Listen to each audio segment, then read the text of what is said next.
What's going on, ladies and gentlemen? I would like to welcome you on to another edition of Wayne's Perspective, where we operate in discipline, decency, integrity, and respect. And I'm coming through with another video just for you. All right, y'all. I hope everyone is doing okay, taking every day one day at a time and living life the best way you know how.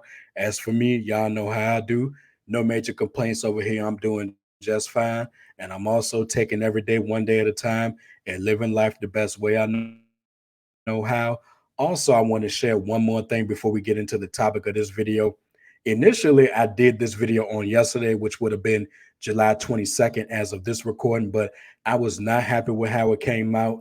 And I was very irritated that I had to do the video once again. So here we are. And on that note, we're going to go ahead and get right into it. This is going to talk extensively about my experience at the Nas concert that took place at the Palace Theater on July 19th, 2024. And before I get further into it, I just want to give the little background about this. And I'm pretty sure I talked about this on a previous video. So if you didn't get it on that video, then I'm going to go ahead and talk about it now. What happened was a few months ago, my lady had invited me to what I thought was going to be a family cookout in New York on July 19th. Now, I didn't have any additional questions or anything. She asked me to attend a family cookout. So first thing I said was, sure, no problem. And the only other question that I had, which was a silly one in retrospect, was what type of cookout is this going to be? And my lady, she couldn't stop laughing at the time. And even when we bring it up now, she can't stop laughing because of the question that I asked. Her response to it was, Wayne, what other type of cookouts are they going to have, sir? And we always have a good laugh about that. So fast forward to my birthday, my 40th birthday, June 25th. At the end of the night, she surprised me with the Nas tickets. When she showed me the tickets on her phone, my jaws were dropped. I really could not believe what I was seeing. And that was a nice surprise. And trust and believe when I say I've had great birthday presents over the years, but that present right there, those Nas tickets, that may very well be the best present I've had ever at this point because I can always get something better. But then again, what's going to be better than Nas tickets at this point? Unless there's tickets to one of his concerts and they happen to be front row. That's the only thing that I could think of that would exceed the expectations, if you will, regarding the tickets that she got for me on this night. But like I said, I was real surprised. I'm always going to be thankful and grateful to her for that, and very, very appreciative too, because of all of the things that she could have got me for my birthday. She thought enough about me to get those tickets, not just for me to go up there by myself, but for us to go as a couple, which I also appreciated. No problems with that. And also, she knows that Nas is my number one favorite MC of all time. So, of course, that was a connection right there because anytime we talk about music and it's hip hop related, naturally I'm going to bring him up. So the fact that she took the time out to get those tickets, as well as doing a real good job of not just coming up with a cleverly orchestrated ruse, if you will, but working so hard to keep it on the wraps because she did say that she tried so hard to not actually come out and tell me before my birthday. And the fact that she held it in for so long the way that she did, many, many props on that. So major, major, major shout out to my lady for this. On that note, we're going to get right into the concert itself. Like I said, it took place on July 19th, which was this past Friday. The Palace Theater itself, we arrived there, I want to say between 7:15 and 7:30.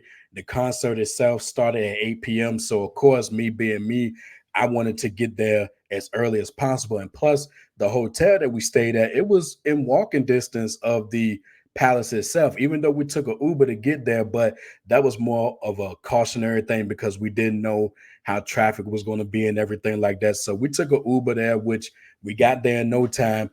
And when we got there, the going through the gates and all that stuff. Well, not necessarily gates, but going through handheld metal detectors and checking in with the tickets and stuff like that. It was a real smooth process, no issues there. And when we got there, I noticed that they was playing some hip hop music. They was playing Tupac, Biggie, Bone Thugs and Harmony, and Lauryn Hill, and a few other people. And at one point, I asked myself and I asked my lady, was they playing songs from Nas's actual playlist because it seems like the songs that were being played were focused mainly on those four artists. For a theater of this size, the inside was very, very nice and elegant and elaborate, and the seats were real spacious as well. You didn't get the impression that you were going to be closed in while you're sitting next to other people, and it didn't give this congested vibe either. So it looked good on the inside, just like it looked good on the outside too. Continuing on, when 8 o'clock arrived, I'm expecting my boy to come out and start the show, but there was a DJ named DJ TGIF. I never heard of him, and I'm not sure if he's affiliated with Nas or if he's a local DJ in the area. But in terms of a hype up guy before the actual show, he did a real good job. And this guy was injured and all. He had injured his ankle, and he was not just standing at the DJ table, but he had his leg on this roller, and he was still getting down. I mean, he had the crowd hype doing what 45 minutes of that set. So major props to him. He did his thing. So no issues with that. And from there, when the lights went down at 9 o'clock, followed by an elaborate video series consisted of clips from the movie Belly and a montage of 70s clips highlighting Nas's 70s baby status. That's when my boy came out. Now, let me tell you something.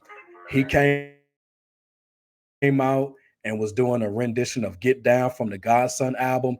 And that right there, I'm never going to forget my reaction when he first came out. Everybody was going crazy and everybody was standing. As for me, I stood the whole night. I did not sit down one bit, not one bit, y'all. And I took that video, and of course, I have videos from that night. I think I have about 8 of them, and I done showed a couple of people as well. So that video, coupled with me singing in the background and just real hype and going crazy and stuff like that, I'm always going to remember that. And I'm going to talk about the memories as I continue on with this particular video. So when he came out, like I said, the crowd was already hyped. A lot of people were standing. I mean, things will only get better from there. So when it came to his set, of course, he did songs from Illmatic. He pretty much did the entire album with the exception of One Time for Your Mind. Then from the It Was Written album, he did The Message, Street Dreams, Shootouts, and of course, If I Ruled the World. And it would have been a sight to behold if Lauryn Hill was there for the hook part. He also did Nas's like from the I Am album. He did You Owe Me from the Nostradamus album, which of course had the ladies going crazy. And speaking of the ladies going crazy, they did that same thing when they did Uchi Wale. He didn't do the verse from it. They just played the instrumental and let the crowd sing along with it. So like I said, I know the ladies were happy with that. Then he did some joints from the Stillmatic album. They played the intro instrumental. Y'all know Blood of a Slave, Heart of a King. Y'all know what I'm talking about. And of course, he did a real hype session for Got Yourself a Gun. And keep Stillmatic in mind because I'm going to come to that at the very end of the video. He also did songs from his latest albums, things that he's come out with over the past few years from the King's Disease series and the Magic series. He also did the song that he collaborated with DJ Premier, as well as confirming that the joint album with DJ Premier is going to be coming soon. If it's not this year, I'm pretty sure it's going to be in 2025, anticipating that. And they've been talking about that album for a long time. And the fact that we're going to get it, that is very, very good news. Also, during the show, he switched things up with some individual verses. He was rapping some of them over some other instrumentals as well. So that was a nice touch. And speaking of nice touches, there was one part when he did his verse from the Mobb Deep song It's Mine, and on the back of the video wall, which is where that elaborate video that I was talking about earlier, that was played. And when he did the It's Mine set, they had a mural, if you will, of Prodigy, like real creatively done Prodigy on the video wall. And it looked real nice, you know. So shout out to them for that. And also rest in peace to Project for Mobb Deep. That was a real nice touch. And in that case, it would have been dope if Havoc would have came out for that set. And another nice touch, remember when I said I was going to come back to the Stillmatic album? So at the end of the show, just when everybody thought that it was finished and he ended things on a very, very good note, he was on his way to going back stage, but he came back and did the first two verses of One Mic to close the show. And everybody went crazy about that. And everybody was appreciative too. And he ended the show on a very, very good note from there. And another thing that I want to mention is that I kept trying to get look at who his DJ was, and it was at the end of the show when he said that this is DJ Green Lantern. Now, I know DJ Green Lantern from the things that he's done on the mixtape scene. And speaking of mixtapes, they did one together back in 2008 called the Nigga Tape. And the one song that I remember from that joint is Esco, Let's Go. I still bump that song to this day. And I wish he would have done that night too. That would have been good too. And I'm pretty sure most of the people in the audience probably don't remember that one, but I do. So shout out to Green Lantern for his contribution to the show as well. Um, on that note, my overall thoughts on the show, I would definitely give it a 9.5 out of 10. The experience is definitely a 10. The concert itself was a 9. So, of course, I'm going to round up the differences and give it a 9.5. It was real great. Nas, that man, he has a great stage presence. He knows how to keep the crowd engaged, and he remains a force in hip hop since 1991, y'all. Then the atmosphere, it was lively all night. It was exciting, and the crowd participation was consistent from start to finish.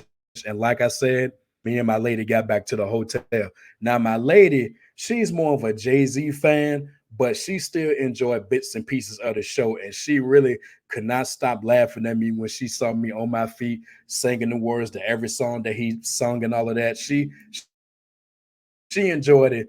Probably not more than I did, but she was not bored, not 1 minute. And another thing that I wanted to mention is that it was a strong marijuana smell in that building too. Now, considering the enclosed nature of that building, I didn't think that they would allow marijuana up in there and so openly too, but it wasn't an annoyance or anything like that. It's just you could smell it in my area that I was sitting in. And there was one point when there was a guy in front of me. He had offered me to take a puff or whatever. I guess because he saw I was into the show and he was into the show too. But I just politely declined. I was like, no, I'm good because I don't do marijuana. But that's another story. But overall, like I said, it was a great show. I have no issues with it. It was a hell of an experience. I'm always going to cherish the moments. I'm always going to cherish the videos that I took. I'm always going to be appreciative of my lady for getting those tickets and the seats that we had. We were good. We were about, I want to say, 10 rows away from the front row. Now, being in the front row would have been great because I definitely would have got an autograph. But the seats that she got, I'm more than appreciative of that as well because we easily could have been in the balcony. We could have been in the far back as far as I'm concerned.